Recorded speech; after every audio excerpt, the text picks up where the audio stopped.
نحمده ونصلي ونسلم على رسوله الكريم أما بعد فأعوذ بالله من الشيطان الرجيم بسم الله الرحمن الرحيم قال الله تبارك وتعالى في القرآن المجيد والفرقان الحميد هو الذي أرسل رسوله بالهدى والدين الحق ليظهره على الدين كله وكفى بالله شهيدا محمد رسول الله والذين معه أشداء على الكفار رحماء بينهم إلى آخر الآية. قال الله تبارك وتعالى يا أيها الذين آمنوا لما تقولون ما لا تفعلون كبر مقتا عند الله أن تقولوا ما لا تفعلون إن الله يحب الذين يقاتلون في سبيله صفا كأنهم بنيان مرصوص. وقال الله تبارك وتعالى قل بفضل الله وبرحمته فبذلك فليفرحوا هو خير مما يجمعون. صدق الله العظيم وصدق رسوله النبي الكريم الأمين. انتہائی قابل احترام محترم معزز سامعین حاضرین، ماہ ربیع الاول اور ہمارے آقا کا ولادت کا دن 12 ربیع الاول، اس کی آمد ہے. اللہ کا جتنا بھی شکر ادا کیا جائے اتنا بھی ہی کم ہے کہ اللہ نے ہمیں اپنی زندگیوں میں یہ لمحات پانے کی توفیق عطا فرمائی. اللہ رب العزت اپنے محبوب کے آنے پر ہمیں جشن منانے کا، عید میلاد منانے کا نہ صرف حکم دے رہا ہے بلکہ اپنی سنت سے منا کر دکھا رہا ہے کہ کیسے جشن منایا جاتا ہے اور کیسے عیدیں منائی جاتی ہیں. لوگ ایک مائدہ کی نعمت کے ملنے پر پیشگی اللہ کو یہ گارنٹی فراہم کرتے ہیں، اے اللہ مائدہ کھانے پینے کی چیزیں عطا فرما دے. جس لمحے عطا فرمائے گا اس لمحے کو قیامت تک جب وہ لمحہ آیا کرے گا ہمارے اگلے اور پچھلے عید منایا کریں گے. ارے پچھلی امتیں مائدہ کھانے پینے کی نعمتوں پر عید مناتی، میرے محبوب کے آنے پر تم عید بھی مناؤ، جشن بھی مناؤ. سبحان اللہ، سبحان اللہ. بے شک اس لیے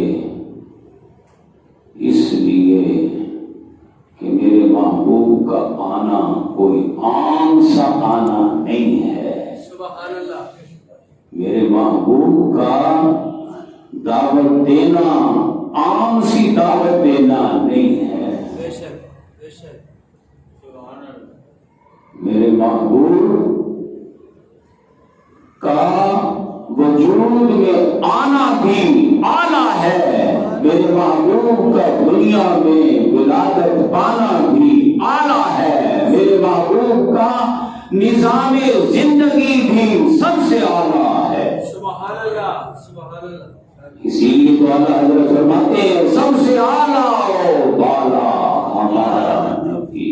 سب سے بالا و بالا ہمارا نبی. وہ سب اونچوں میں سب سے اونچا ہمارا نبی.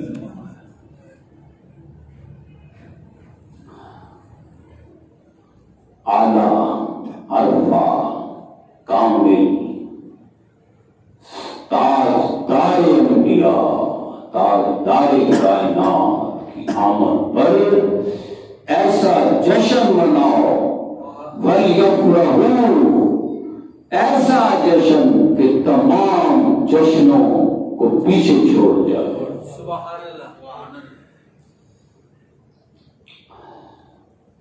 اللہ پاک فرما رہا ہے میرے محبوب نے جو نظام زندگی دیا آ کر جو اللہ کا پیغام دیا اور اللہ کے اس نظام زندگی کو جس طریقے سے برپا کیا اس کا جو طریقہ اپنایا وہ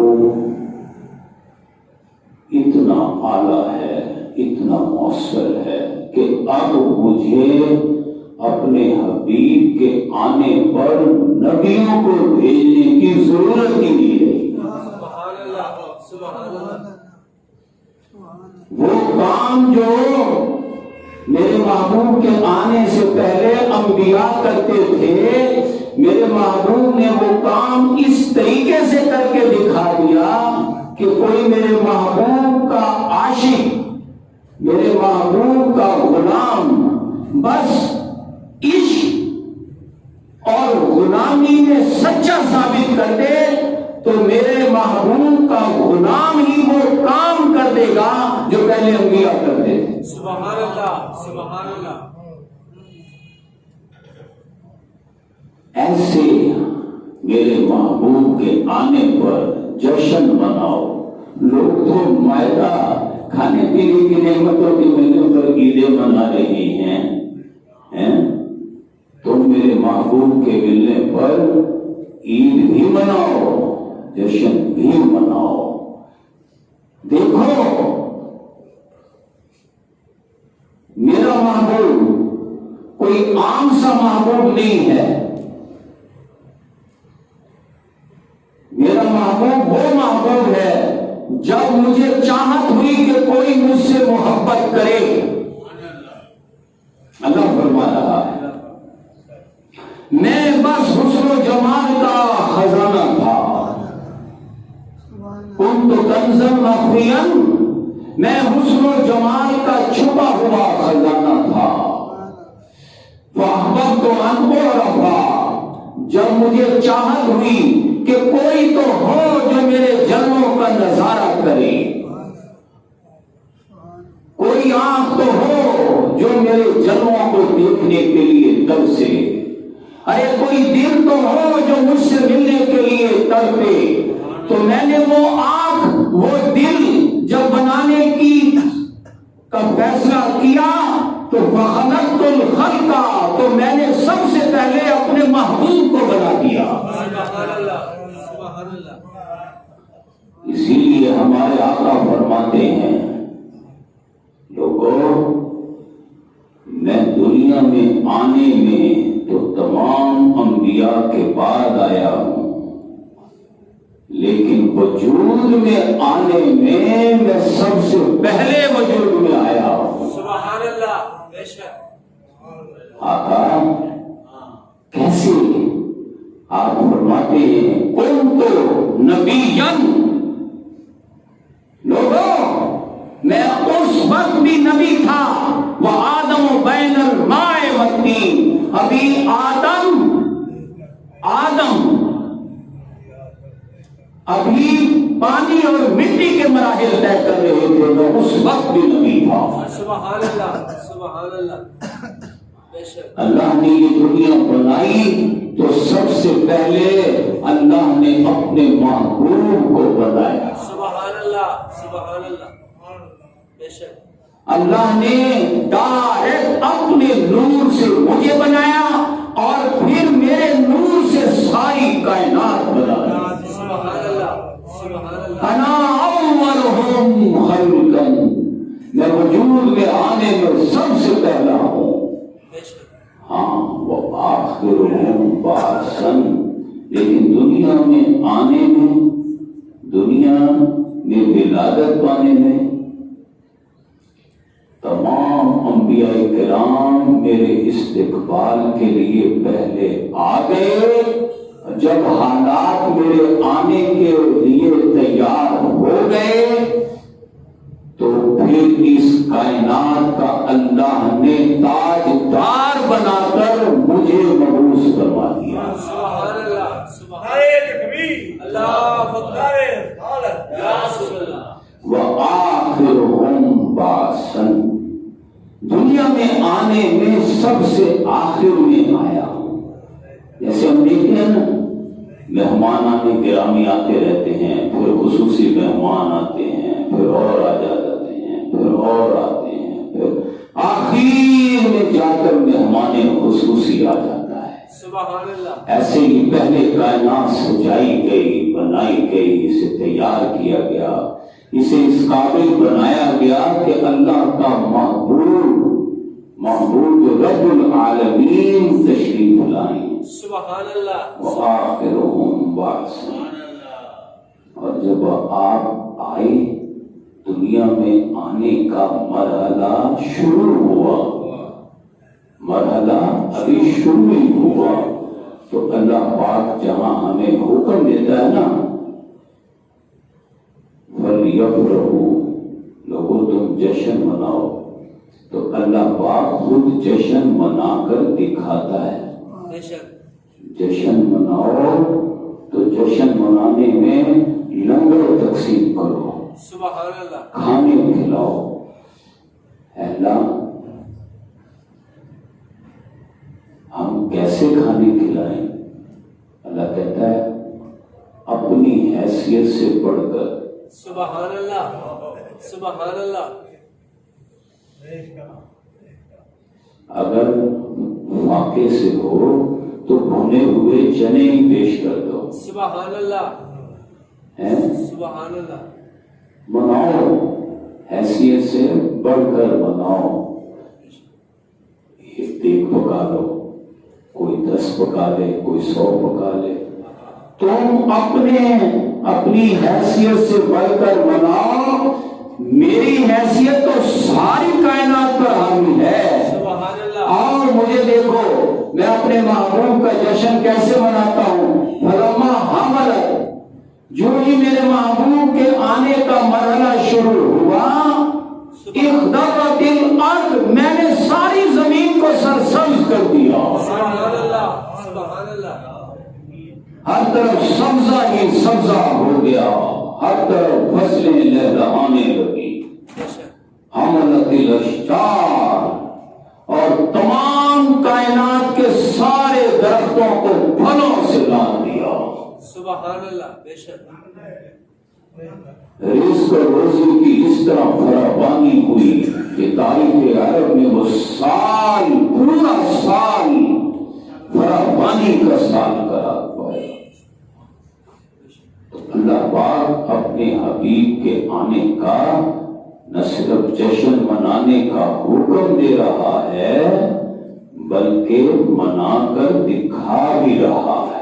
سبحان اللہ، سچا، جیسے اللہ پاک اپنے محبوب پر درود بھیج کر دکھاتا بھی ہے اور صلو علیہ ہمیں درود بھیجنے کا حکم بھی دیتا ہے۔ سبحان اللہ، ایسے ہی اللہ پاک جشن منا کر دکھا بھی رہا ہے اور ہمیں جشن منانے کا حکم بھی دے رہا ہے۔ سبحان اللہ، اللہ اپنے محبوب کے آنے کے لیے جشن منانے کا حکم کیوں دے رہا ہے؟ ایک وجہ تو میں نے عرض کی کہ ہمارے آقا کا وجود میں آنا بھی سب سے اعلیٰ، سبحان اللہ، دنیا میں تشریف آوری بھی سب سے اعلیٰ۔ سبحان اللہ۔ اب یہ جانیے ہمارے آقا کا پیغام الہدا قرآن، قرآن بھی سب سے اعلیٰ۔ سبحان اللہ، سبحان اللہ، نعرہ تکبیر، اللہ اکبر، نعرہ رسالت، یا رسول اللہ۔ ہمارے آقا کا پیغام قرآن ہے۔ قرآن کیا ہے؟ لو انزلنا ھذا القرآن علی جبل، لوگوں اگر قرآن کی عظمت کو سمجھنا چاہو، امثال للناس، ہم لوگوں کے لیے مثال بیان کر رہے ہیں، لعلہم یتفکرون، تاکہ تم غور و فکر کرو۔ کیا غور و فکر کرو، کیا مثال ہے؟ اللہ فرماتا ہے لو انزلنا ھذا القرآن علی جبل، اگر ہم قرآن کو پہاڑ پر نازل کر دیں، لرأیتہ خاشعا متصدعا من خشیۃ اللہ، تم دیکھو گے کہ پہاڑ بہت بلند ہوتا ہے، پہلے وہ اپنی بلندی کو ختم کرے گا، پچک جائے گا، اور پھر پچک کر خدا کے خوف سے پھٹ جائے گا۔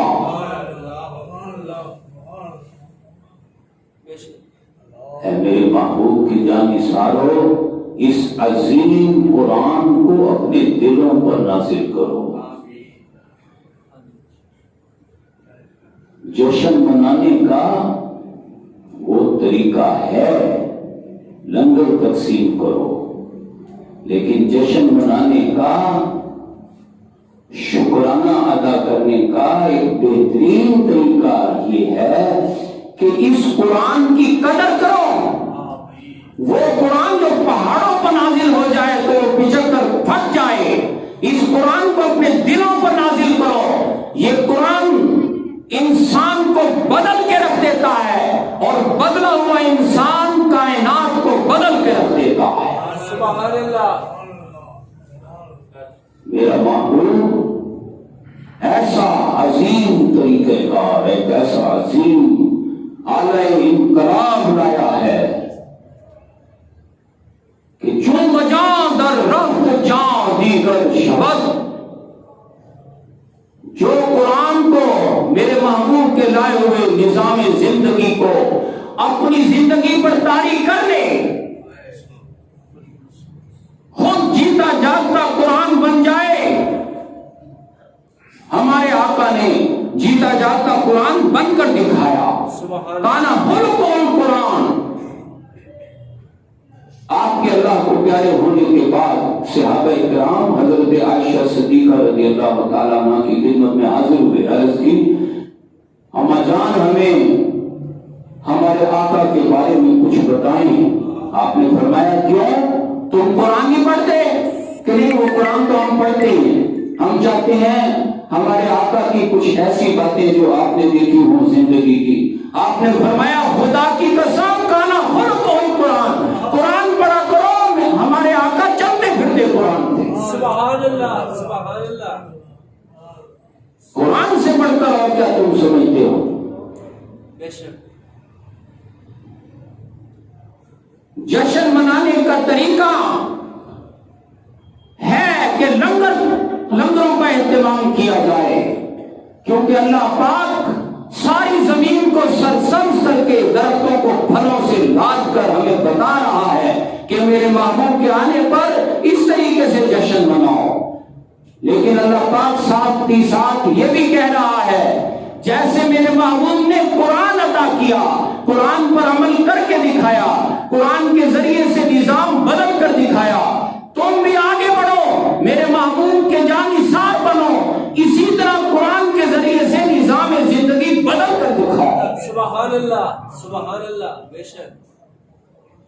چراغاں بھی کرو، ظلم کا خاتمہ بھی کرو۔ سبحان اللہ۔ اصل جشن یہ ہوگا بے شک بے شک اللہ پاک فرما رہا ہے میرے محبوب نے یہ انقلاب کیسے برپا کیا، قرآن کے ذریعے سے کیسے کیا؟ تم بھی اسی طرح میرے محبوب کے نقش قدم پر چلتے ہوئے اپنے نظام زندگی کو بدل ڈالو۔ بے شک سب سے پہلی سورت جو نازل ہوئی ہے ہمارے آقا پر، مکمل پہلی سورت وہ سورہ فاتحہ ہے۔ بے شک جو ہی سورہ فاتحہ نازل ہو گئی، ابو لہب کسی اور قسم کی خانہ کعبہ میں نمازیں پڑھوا رہا ہے۔ ہم جانتے ہیں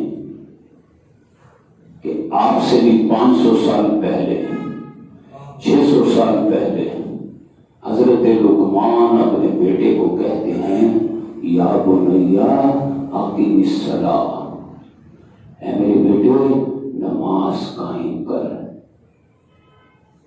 بے شک تو یہ مکے کے جو سردار ہیں، ابو لہب ہے، یہ حضرت لقمان کو دادا صاحب کی طرح، مولانا رومی کی طرح، حضرت خواجہ معین الدین چشتی اجمیری کی طرح، ہم ان کو ہستیوں کو مانتے ہیں نا، حضرت شاہ بہاؤالحق ذکریہ، حضرت سلطان باہو، حضرت بابا بلے شاہ، ہم ان کو مانتے ہیں نا، اسی طرح وہ حضرت لقمان کو مانتے ہیں۔ جب قرآن نازل ہو رہا ہے تو ان کے بڑے بزرگ حضرت لقمان جب اپنے بیٹے کو کہہ رہے ہیں نماز پڑھو، تو یہ ابو لہب بھی کسی نہ قسم کی نماز تو پڑھتا ہوگا نا، بے شک لیکن ہمارے آقا صلی اللہ علیہ وسلم نے کیسی نماز پڑھوائی؟ جو ہی سورہ فاتحہ نازل ہو گئی، آپ نے فرمایا اس کو سمجھو، سورۃ فاتحہ پہلے اسے مجھ سے سمجھ لو، اس کو پڑھو، اس کو سمجھو، سمجھنے کے بعد اس پر عمل کرو، پھر اسے برپا کر دو، پھر اس کے ذریعے سے اپنے ظالمانہ نظام کو بدل کے رکھ دو، بے شک اس کو پڑھا کرو، تو یہ تمہاری نماز ہے۔ سبحان اللہ جب تم اس پر عمل کرو گے تو یہ تمہارا نظام زندگی ہے، سبحان اللہ سبحان اللہ بے شک یہی تمہارا قانون ہے، یہی تمہارا ضابطۂ حیات ہے۔ بے شک آپ نے فرمایا اللہ مختلف قسم کے لوگ پیدا کرتا ہے، کوئی طاقتور ہوتے ہیں، کوئی کمزور ہوتے ہیں، وہ رب العالمین ہے، اس نے تمام لوگوں کی ضرورتیں پوری کی ہیں، لیکن طاقتور لوگ اللہ کی رحمانیت اور رحیمیت سے غلط فائدہ اٹھاتے ہیں۔ یہاں اس کی رحمت غالب ہے، وہ یہاں فوری نہیں پکڑتا، وہ یہاں فوراً نہیں شکنجہ کستا۔ مثلا اگر میرے جیسا بدبخت کوئی جھوٹ بولے تو فوراً زبان پر چھالا نہیں پڑتا، حرام کھاؤں تو پیٹ میں درد نہیں اٹھتا، اس لیے میرے جیسا شخص جری ہو جاتا ہے، بڑے ڈاکے مارتا ہے، بڑے جھوٹ بولتا ہے، اللہ تعالیٰ ڈھیل دیتا ہے، موقع دیتا ہے، لیکن اس ڈھیل سے کچھ لوگ آگے بڑھتے ہیں، لوگوں کی ضروریات پر قابض ہو جاتے ہیں۔ اللہ فرماتا ہے ایسے لوگ مخدوم ہیں، ایسے لوگ ظالم ہیں، اور ان کی تعریفیں کرنے والے دور ہیں، مکار ہیں۔ اگر ہم سورہ فاتحہ کو دیکھیں، کیونکہ سب سے پہلا نظام زندگی بنیاد، ہمارے دین کی بنیاد سورہ فاتحہ پر رکھی گئی ہے۔ بے شک بے شک اس وقت کے جو 70 سردار ہیں کون ہیں؟ وہ مغضوب ہیں، انہوں نے انسانیت کو غلام بنایا ہوا ہے۔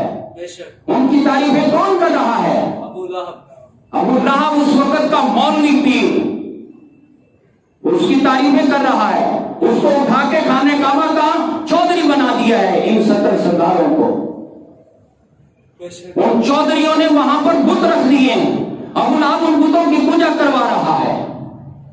بے شک ابو لہب کو چاہیے ان کی مخالفت کرے، جس نے انسانیت کو غلام بنایا ہوا ہے، جنہوں نے بے شک وہ اس کی مخالفت کرنے کی بجائے ان کی تعریفیں کر رہا ہے۔ دیکھو انہوں نے خانہ کعبہ کا نظام چلایا ہوا ہے، دیکھو پورے عالم سے لوگ آ رہے ہیں، یہاں پوجا پاٹ ہو رہی ہے، اللہ کی عبادت ہو رہی ہے، اور برباد اللہ کی عبادت کہاں ہو رہی ہے؟ یہاں تو بتوں کی پوجا ہو رہی ہے۔ بے شک تو جو حضرت ابراہیم علیہ السلام نے نمرود کے بتوں کو توڑ کر تو یہاں خانہ خدا بنایا، بے شک اور تو نے وہی 360 بت رکھ کر ان کی پوجا پاٹ کو اللہ کی عبادت کا نام دے دیا۔ بے شک پھر یہ تو ظالم ہیں، ان کی تو مخالفت ہونی چاہیے، تو نے انہیں اٹھا کر اپنے سروں پر بٹھا لیا۔ ہمارے آقا صلی اللہ علیہ وسلم نے مالک یوم الدین کا پرچم بلند کیا۔ سبحان اللہ سبحان اللہ لوگوں، آج اگر اللہ تمہیں نہیں پکڑ رہا تو کل نہیں چھوڑے گا۔ بے شک اپنی ذمہ داریوں کو پہچانو، اٹھو، میرا ساتھ دو، میں ان ظالموں کو اٹھا کر کیفر کردار پر لٹکاؤں گا۔ یہ ہمارے آقا نے نعرہ بلند کیا۔ سبحان اللہ بے شک بے شک اٹھو، میری دنیا کے غریبوں کو جگا دو، کاخ عمرا کے در و دیوار ہلا دو۔ سبحان اللہ اللہ جس کھیت سے دہقاں کو میسر نہ ہو روزی، اس کھیت کے ہر خوشہ گندم کو جلا دو۔ بے شک علامہ اقبال کیا خوبصورت تعبیر کر رہے ہیں سورہ فاتحہ کی۔ لہذا ہمارے آقا کا پیغام سب سے اعلیٰ ہے، بے شک اس لیے اللہ پاک کہہ رہا ہے میرے محبوب کی آمد پر دیکھو لوگوں، میں جشن منا رہا ہوں، تم بھی جشن مناؤ، سبحان اللہ میں خوشیاں منا رہا ہوں، تم بھی خوشیاں مناؤ۔ سبحان اللہ سبحان اللہ میں نے جب چاہا تھا کہ کوئی مجھے چاہے تو میں نے سب سے پہلے اپنے محبوب کو بنایا تھا۔ سبحان اللہ اب جب دنیا تیار ہو گئی، جب سٹیج سیٹ ہو گیا کہ یہاں آ کر کوئی اپنی محبت کا مظاہرہ کرے تو میں نے اپنے محبوب کو بھیج دیا۔ سبحان اللہ پٹی پٹی پھول پھول یا رسول یا رسول پٹی پٹی پھول پھول یا رسول یا رسول ہمارے آقا صلی اللہ علیہ وسلم نے اللہ کی محبت کا سب سے بڑا مظاہرہ کر کے دکھا دیا۔ بے شک کیا ہے وہ سب سے بڑا مظاہرہ کیا کیا؟ آپ نے کوہ صفا پر کھڑے ہو کر نعرہ لگایا، سبحان اللہ کیونکہ یہی اس وقت کا سوشل میڈیا تھا۔ بے شک حضور کے دور کا سوشل میڈیا کیا تھا؟ کوہ صفا سوشل میڈیا کیا تھا؟ کوہ صفا تھا۔ جو حاجی حج پر جاتے رہے انہیں پتا ہے کہ خانہ کعبہ کا طواف تو کرتے ہیں، لیکن کرنے کے بعد حجر اسود کے سامنے ہی ایک سیڑھیاں سی چڑھتی ہیں۔ پہلی منزل پر کھڑے ہو کر دیکھیں نا تو اندر چھوٹی سی پہاڑی نظر آتی ہے۔ اب تو خیر کئی منزلہ برآمدے بن گئے ہیں نا، تو پہاڑیاں ان کو چھپ گئی ہیں، لیکن آج بھی نشان باقی ہے۔ صفا کی پہاڑی پر چڑھ کر آپ نے نعرہ لگایا، کیونکہ یہی اس وقت کا سوشل میڈیا تھا۔ وہ کیا تھا؟ ننگے ہو کر نا، ننگے ہو کر، ارے ننگا ہو کر صبح صبح کھڑے ہو کر نعرہ لگانا، ما سبحانہ، کیونکہ جس وقت آپ دعوت دے رہے ہیں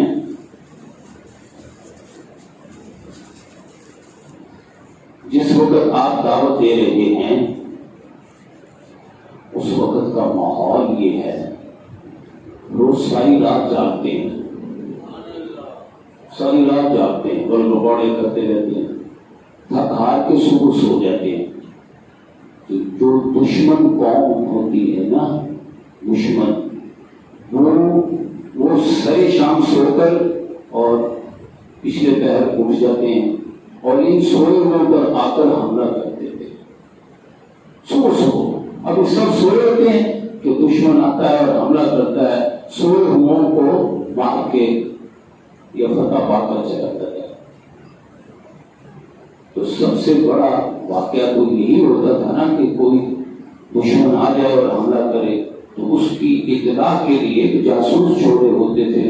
تو جس جاسوس کو پتہ چلتا وہ حملہ ہونے والا ہے تو وہ کیا کرتا، اور حملہ جو صبح صبح ہوتا تھا عموماً، تو اس لیے وہ صفا پر کھڑے ہو کر نعرہ لگاتا واہ صباحا. تو ہمارے آقا صلی اللہ علیہ وسلم نے بھی کپڑے تو نہیں اتارے، ننگے تو نہیں ہوئے آپ، لیکن اسی طرح صفا پر کھڑے ہو کر کہا واہ صباحا. سبحان اللہ. لوگ آئے، لوگ توڑے آئے، سارا مکہ اکٹھا ہو گیا کہ اب محمد صلی اللہ علیہ وسلم کوئی اہم بات کرنے والے ہیں. آپ نے کیا بات کی؟ سب سے پہلی بات کیا کی آپ نے پتہ ہے آپ کو؟ آپ نے پوچھا لوگوں میں نے 40 برس تمہارے اندر بسر کی ہے،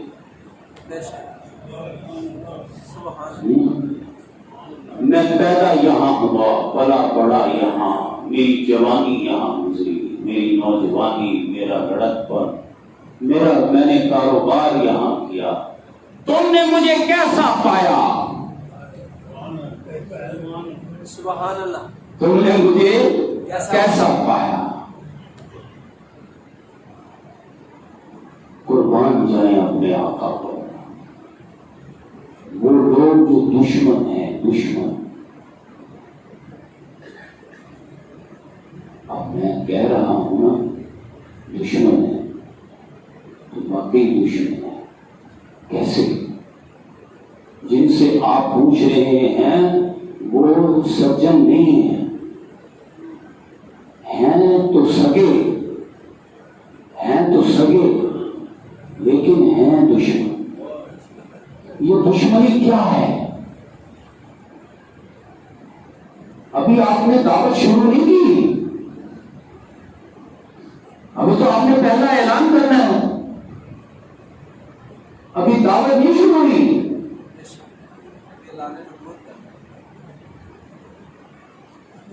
تو دشمن پہلے سے ہیں وہ. کیوں؟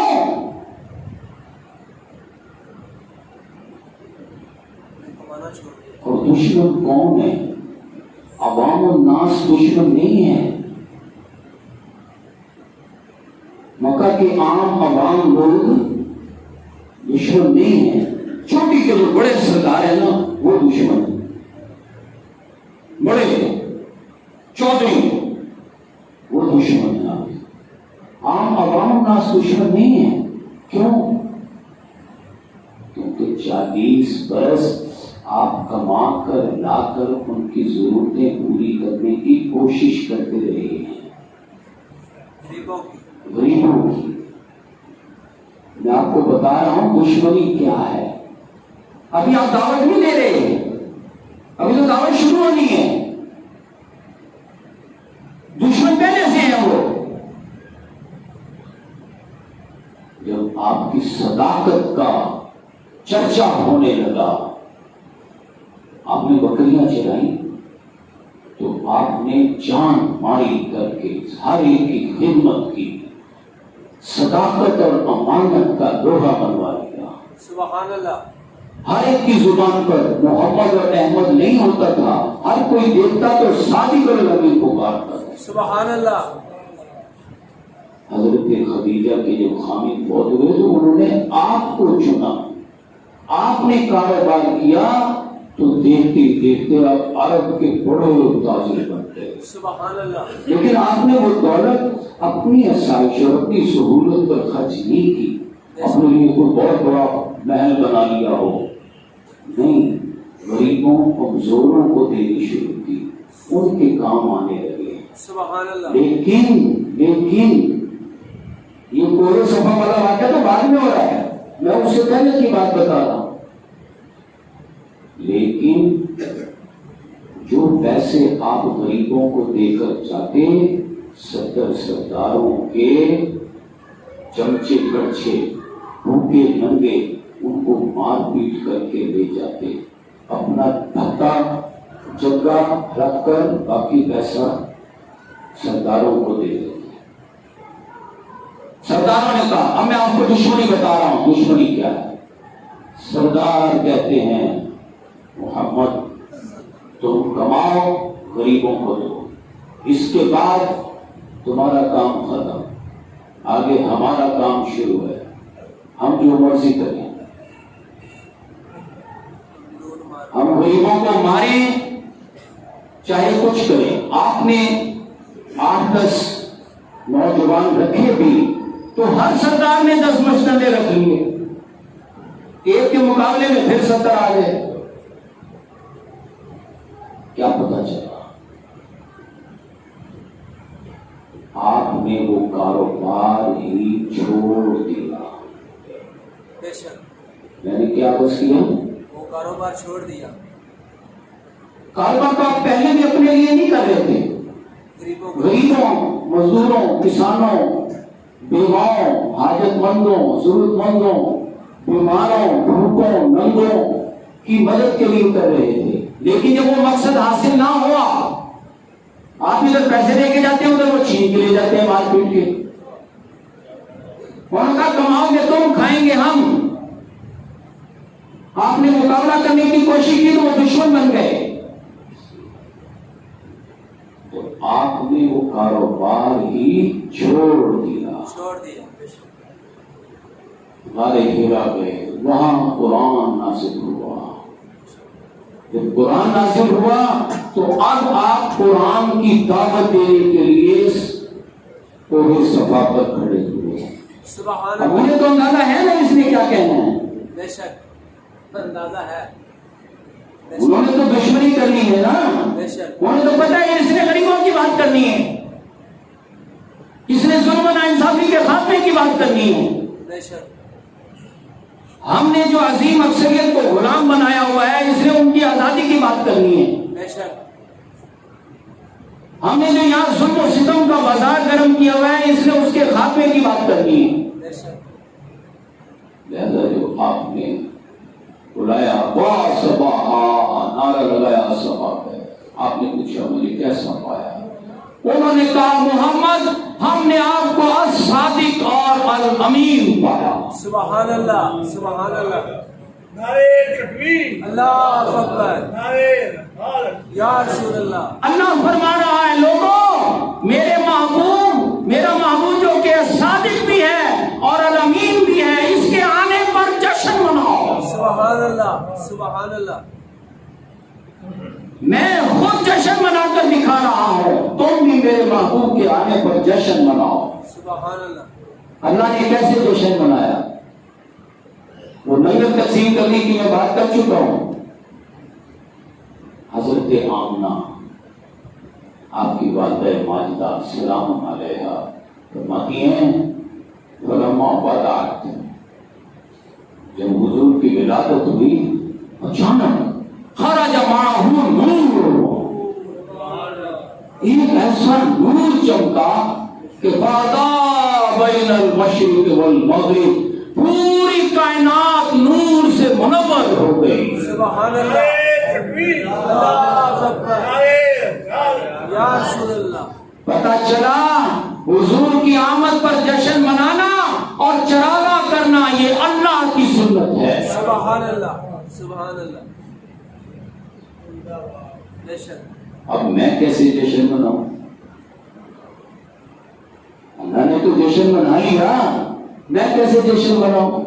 اللہ پاک فرماتا ہے جتنی تیری ہمت ہو اس سے بڑھ کر بنا لے۔ سبحان اللہ، اب میں شمع جلاتا ہوں، میں دیے جلاتا ہوں، میں مرچیں لگاتا ہوں، میں کمکمے لگاتا ہوں، میں سرچ لائٹیں لگا لیتا ہوں، میں ٹیوبیں لگا لیتا ہوں، اپنے گھر پہ لگا لیتا ہوں، گلی محلے میں لگا لیتا ہوں۔ اللہ نے کیسے جشن منایا، چراغاں کیسے کیا؟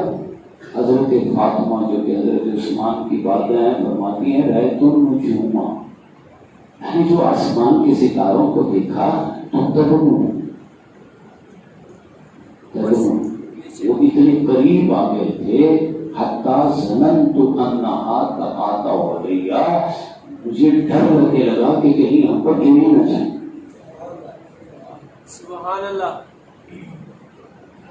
بھائی حمید صاحب دیے جلاتے ہیں، یہ مشتاق صاحب جو ہے مرچیں لگا لیتے ہیں، یہ ہمارے عمران صاحب یہاں پر مرچیں لگا لیتے ہیں، یہ دھنیا جھالنے لگا لیتے ہیں۔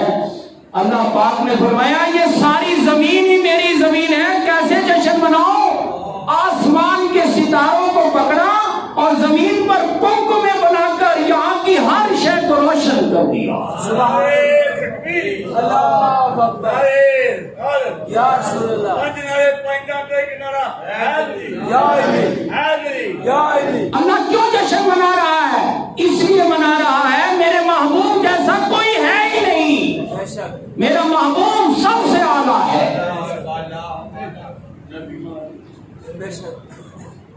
سب سے اعلیٰ نبی ہمارا ہے۔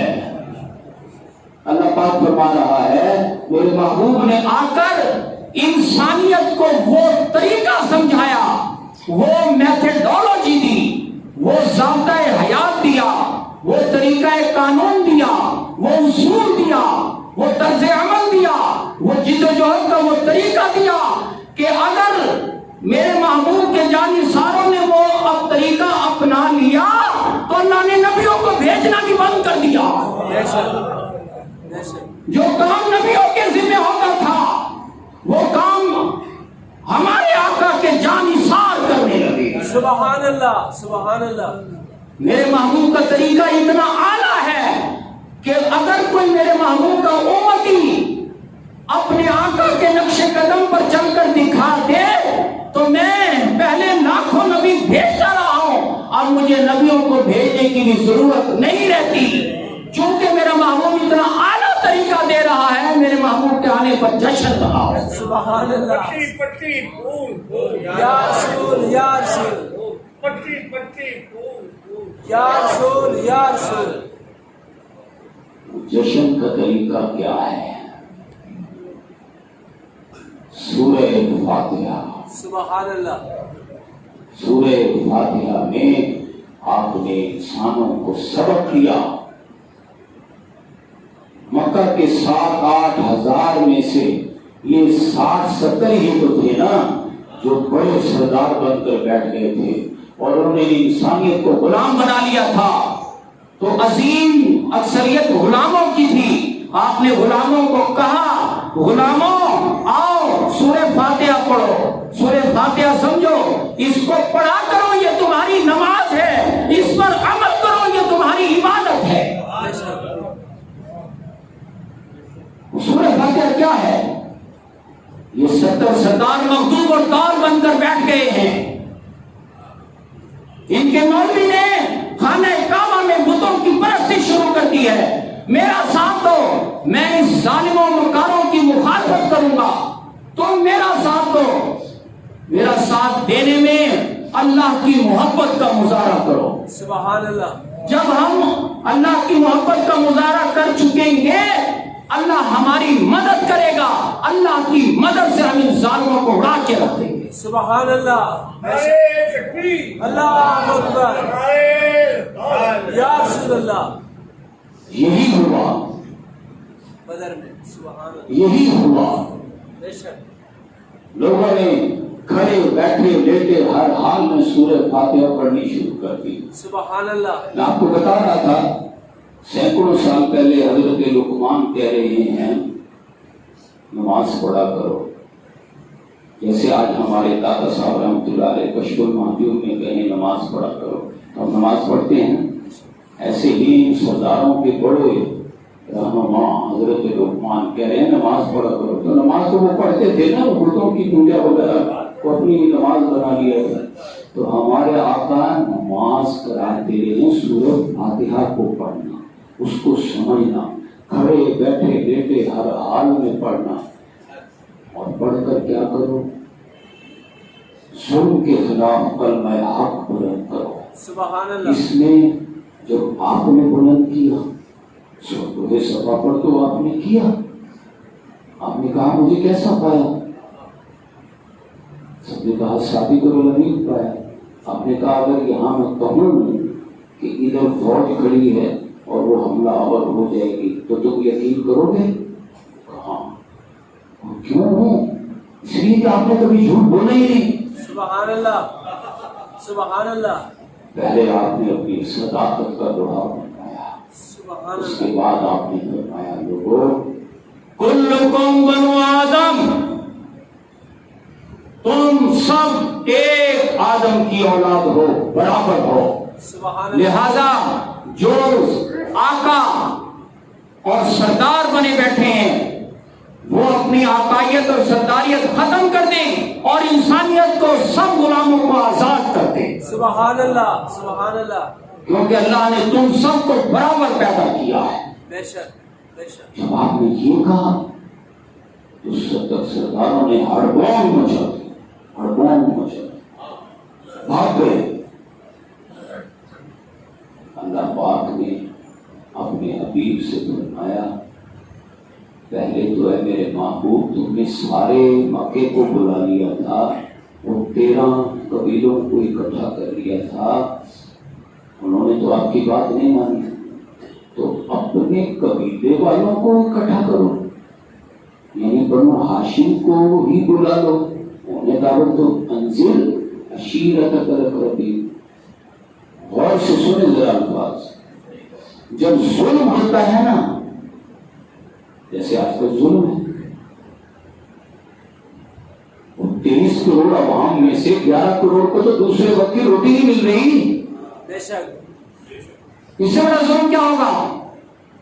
وہ سب سے غریب ملک، سب سے غریب ملک، اور اس کے جو M P M L A ہیں وہ سب سے امیر ترین گاڑیوں میں گھومتے پھرتے ہیں، بے شک، وہ دنیا کی سب سے مہنگی ترین کار پارکنگ ہے اسلام آباد کی، بے اور شک، اسی طرح یہاں گورنر ہاؤس کی۔ یہ غریبوں کا حال ہے۔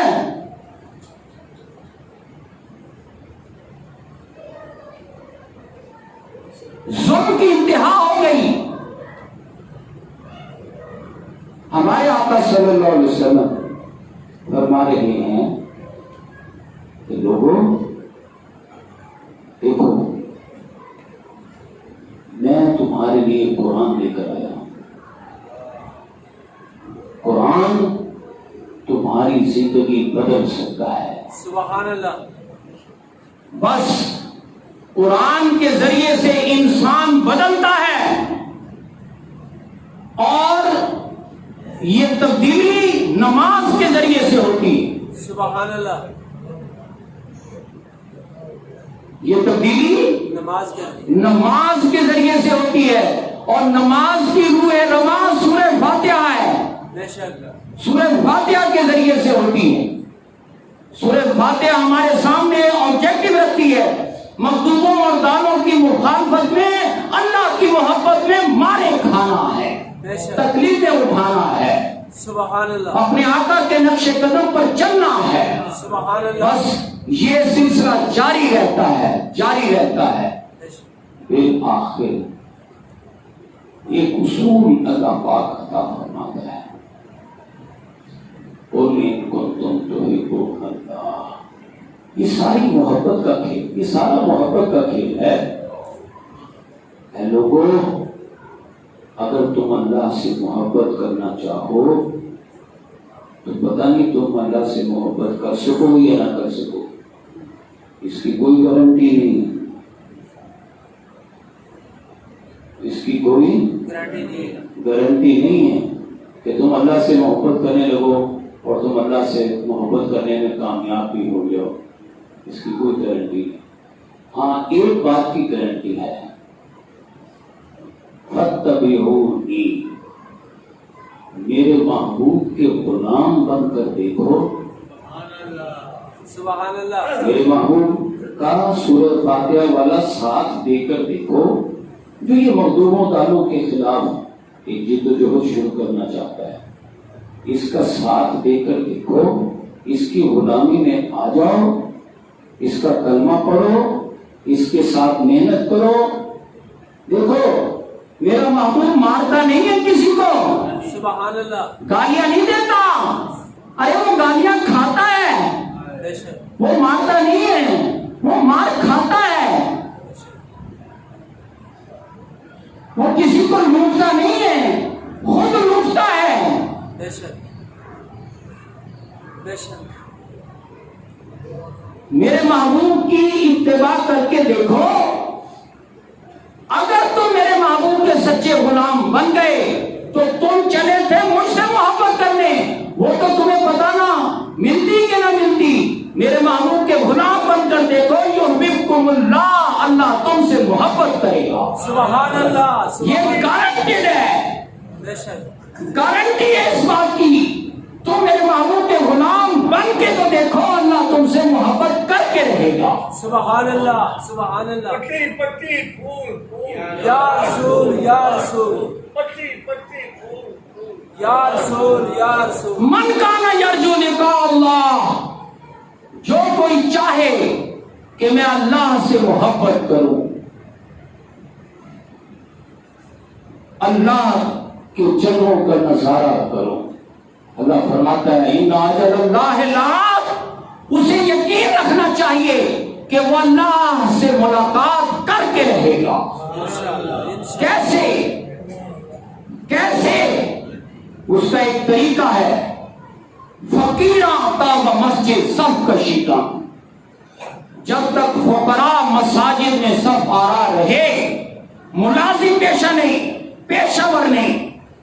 جب درویش آ کر مسجد میں ڈیرا ڈال لیتا ہے تو اللہ فرماتا ہے، ہمارے آقا فرماتے ہیں، جب کوئی اپنا جینا مرنا اللہ کے لیے کر لیتا ہے تو گریبان شہنشاہات دریدن، وہ شہنشاہوں کے گریبان پھاڑ کے رکھ دیتا. سبحان اللہ. بے شک.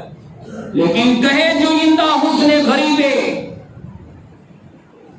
جو کوئی اللہ کے حسن کا متلاشی ہو جائے اس کو یہ یاد رکھنا چاہیے،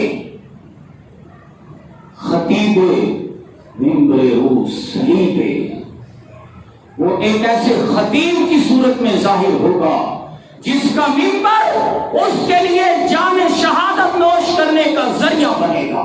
سبحان اللہ. وہ شہادت امام حسین کے رستے پر چلے گا. سبحان اللہ. بے شک. اس کا منبر اس کے لیے جام شہادت نوش کرنے کا ذریعہ بنے گا. اگر وہ ایسا خطیب بنے گا تو پھر کیا ہوگا؟ کہے سلطان الدولت خود نصیبے، اللہ پاک اسے سلطان بنائے گا، لیکن سلطان وہ اپنے لیے نہیں، انسانیت کے لیے ثابت ہوگا. سبحان اللہ. سبحان اللہ. بے شک.